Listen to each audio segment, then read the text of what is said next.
Hello there, I am joined by the Chief Betting and Gaming Officer from FDJ United, Nils Andén. Welcome into the studio. Thank you very much.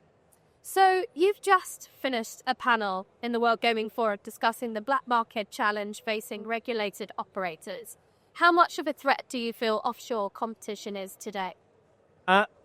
I think we're in a little bit of a sort of juxtaposition point in time right now where we have seen, over the last 20 years, pretty much every major European market plus the US have regulated. And we've seen pretty good channelization rates in most markets, some exceptions, particularly at the introduction of the regulatory environment. But in pretty much every market post the introduction of a re-regulation, we have seen deterioration of the channelization rate. And I think it's not kind of slowing down, rather the opposite. In certain markets, we see it's actually speeding up. So I think this is a very kind of good time, maybe even too late, to really start to hone in and see what kind of measures and what kind of things can we do to impact and reverse this trend. And so you spoke of speed there, but has this also been growing in recent years? And what do you think has been driving that growth? I think it's definitely been growing, and we see it, and we see that it's increasing quicker. I think fundamentally, it comes down to two things, right? As a regulated market, you have two choices. You either make the market very, very attractive, which means that the illegal offering in the black market is not really relevant for the consumers in the market. At the end of the day, it's down to the consumers, right? So that is one choice. You have a fairly liberal view, if you might call it that, on what a regulated market look like. And operators like us can offer, great products, great prices, great rewards to consumers. Or, as we have seen over the last, I would say, 10, 15 years, we see a tightening of the regulatory environment. We see increases in tax rates. We see a decrease in marketing. If you go down that path as a market, that has to come with a stick. That means you have to kind of enforce the black market much stronger than what we're seeing today. That is kind of the only viable solution to kind of protect consumers, tax levies, and also the operators and the wider ecosystem.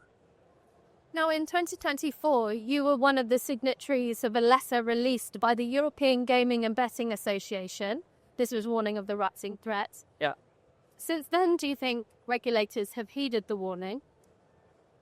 So I think that we are actually in a situation now where the majority of the regulators across Europe see this challenge, actually have a good understanding of the challenge, and probably knows to a large degree what kind of tools they need to be able to tackle it. Not always, but to a large degree.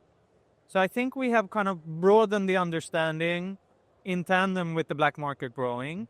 What we haven't done is to get kind of the full ecosystem's understanding. I think we still have, this is an industry that has a lot of different touch points. You have lawmakers, you have payment providers, banks, card processors, you have suppliers, you have ultimately also a bunch of media outlets. And I'm not talking just about kind of the traditional TV advertising, but also the likes of Google and Meta, that all plays a part in kind of the wider network to make this industry work. And I don't think we have made enough headway in kind of the totality of the ecosystem yet. And what do you think the best course of action is to tackle illegal gambling? Yeah, so I kind of laid it out there, right? You either have a super attractive market where, you actually don't need a lot of strong enforcement because the offer within the regulated market is so attractive from a product perspective. Operators are allowed to market and talk to the consumers. The pricing and the rewards are good enough that they really don't have a need to look for alternatives. I'm not sure that ship has sailed. We still have that environment in certain markets. But if that is not where the regulators and the lawmakers want to go, I think we need to have a much more solid understanding on how do we, not us as an operator perhaps, but as a society, disrupt these black market operators. How do we stop consumers from accessing them, seeing them, paying money to them, placing bets on them. And that is kind of a fairly holistic perspective you need to have, because you can disturb one chain in the value chain for the black market, but they will always find ways around it. It requires a very holistic perspective. And do you think there's some tactics that authorities are not yet using that could be deployed quickly?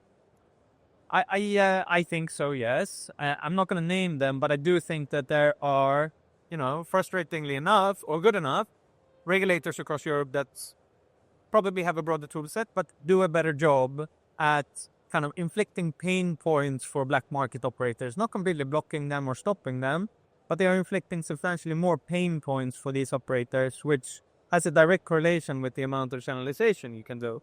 And, maybe just porting some of these learnings across regulators, and I know that they are discussing that, but it also comes, of course, with the fact that they need kind of the legislative framework to impose some of these. But I think that is probably the kind of easiest thing we can do, at least in the short term. And how important is cross-sector collaboration in tackling the illegal market? Do you feel that with different target markets, different growth strategies, there needs to be a greater commitment by licensed operators to set shared standards in doing business? Yeah, I do think there's always room for improvements. If you look at, the regulated operator, we almost always have a strong industry body that kind of collects the kind of combined input from the operators, but also supports our kind of broader messaging around why is this important to begin with. It's not always well understood, because it ultimately comes down to tax levies going down, which is very bad from a societal perspective. But it's also about protecting the consumer, of course, which at the end of the day is an imperative for any licensed operator. And I do think there's a pretty good standard in terms of what we think we need to do as operators, but we're only one stakeholder in a broad ecosystem here, right? So I think that cross-sector collaboration is imperative, as I mentioned before. If not every stakeholder around this is interested in solving this problem, we're only going to get, 2 steps up the ladder. And tell us how your role has changed since the 2024 acquisition of the Kindred Group. Yeah, no, it's of course changed fairly materially, given that I was CEO of a publicly listed company and now I'm part of the executive committee of a bigger group. But ultimately, at the end of the day, it hasn't changed too much. What I care about and what I'm trying to do is, build great products for our consumers, take market shares in the market we operate in by offering, the best customer experience that our brands can offer in each market we operate in. So apart from all the corporate stuff, my day-to-day job is still the same. Wonderful. And considering the resources that acquisition provides, does that aid the fight against the black market? I think so. It's very comforting to see that FDJ as an organization, of course, has a very strong heritage, but also a very strong kind of knowledge base in terms of how you talk to regulators, how you talk to politicians, how you can actually affect change in a positive way. And I've definitely seen the benefits of that. And looking at the wider business, FDJ United CEO Stéphane Palais described 2025 as a pivotal year for the group. For the betting and gaming business unit, talk us through the year's progress. Yeah, I mean, we are, of course, done with 2025. It was a very important year for us because it was a year when we actually had to integrate into the group. Integrations of 2 large companies is never an easy task. I am very happy with the trajectory and what we've done so far. I think we've really come together as one group. And, there are some big cultural differences in these 2 companies from the outset, but I think we managed to bridge a lot of them. And from last year's Capital Market Days, there were clear signs of Kindred initiatives being expanded group-wide, such as its commitment to reducing revenue from high-risk players. How are you looking to accelerate those efforts with the additional resources from the legacy FDJ business? Yeah, it's interesting, actually. If you go back a couple of years, Kindred and FDJ were the only two companies in this industry historically that have actually, on an ongoing basis, reported the revenues that are generated from high-risk players.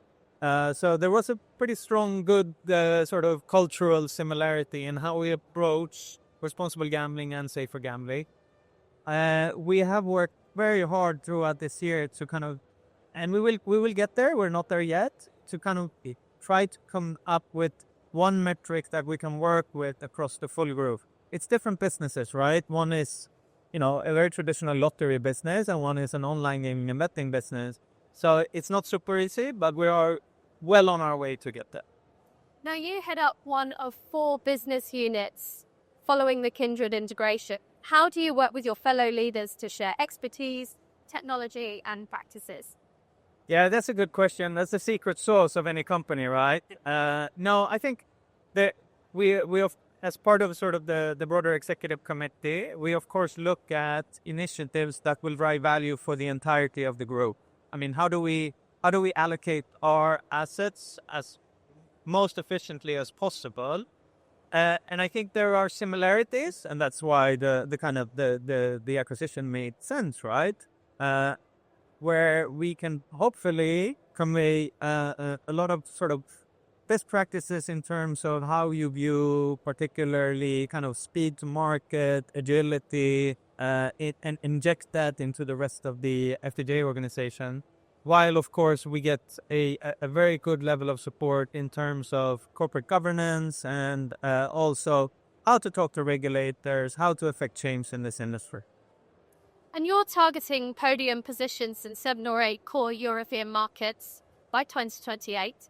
By 2030, actually. Oh, 2030. Yeah. I stand corrected. Thank you. Yeah. Can you share some insights into your approach for achieving this? Yeah, I think, again, it comes down to, I think, a few things that are the key requirements to be successful in this industry is that you have the best products, the best customer experience, which is more than just a product. If you look at this industry now, a lot of the experience our consumers have with operators is not only when they play the core product, when they place a bet or when they, spin in a casino.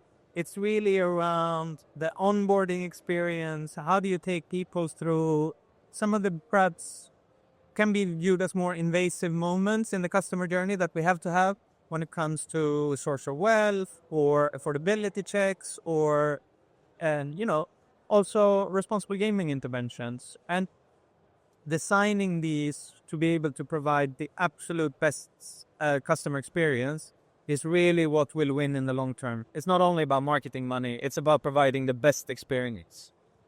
And finally, what do you think about FDJ United's position in the market? I think it's super interesting that, in the last 4 or 5 years, we've seen such a strong convergence between what used to be fairly distinct businesses, and it's not only like traditional lottery companies like FDJ or Allwyn acquiring into the online betting and gambling sector, but it's also traditional casinos like MGM acquiring Leo Vegas, or even vice versa, Flutter acquiring Italian lottery stakes, right? So I think we are very well positioned in the sense that I think that convergence will just increase. Irrespective of kind of your go-to-market channel or how, if you have a concession or if it's a competitive market, the fundamental logics to be successful are the same. It's around creating a fantastic customer experience that really speaks to the consumers, irrespective of kind of your channel. So I think FDJ United is poised to be one of the winners in this race over the midterm. Great. Thank you so much for coming in and speaking to us today. Thank you.